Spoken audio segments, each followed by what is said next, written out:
In this video, I'll be sharing with you a tutorial on how to cut this stylish asymmetric over bust corset with asymmetric hemline. To start, here is my pattern and here's my starting line. I'll mark my shoulder to bust, shoulder to under bust, shoulder to waist.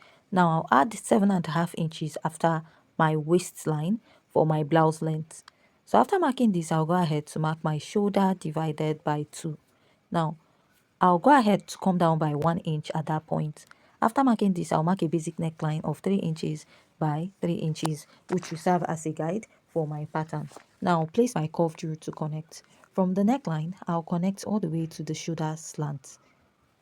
After connecting, I'll find my chest line, which is your bust circumference divided by 6 plus 1.5 inches. I'll place my ruler and draw a straight line.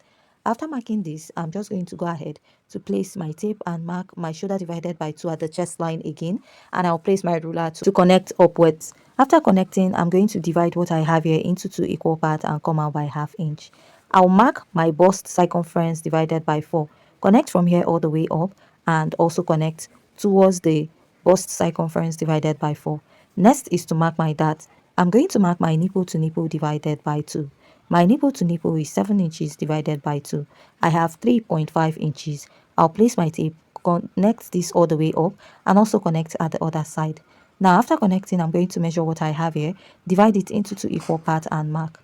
I'll place my ruler and connect to that point. Now I'm going to mark my dart. I'll be marking 1 inch on both sides. For a plus size, please use 1.5 inches. So also for this pattern, you can make use of a princess dart. On the actual pattern, it was a princess dart, but for this pattern, I'm going to be using a shoulder dart to mark mine. So after connecting this, I wanted to use a straight dart. So I looked at the pattern again and I noticed that it was not a straight dart at this point. So I'm just going to come down by 4 inches after my waistline, place my ruler and I'll connect. Also connect at the other side of my pattern.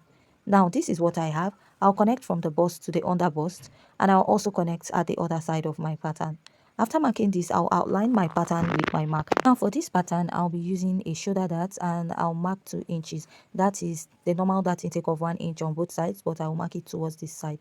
Now I'll extend this all the way up. So just like I said, on the actual pattern, it's a princess dart, but I'm using this method because it is quite easier to join your pattern at the upper part. And I went ahead to outline. Next is to insert my measurement. I'll mark my round bust measurement divided by 4.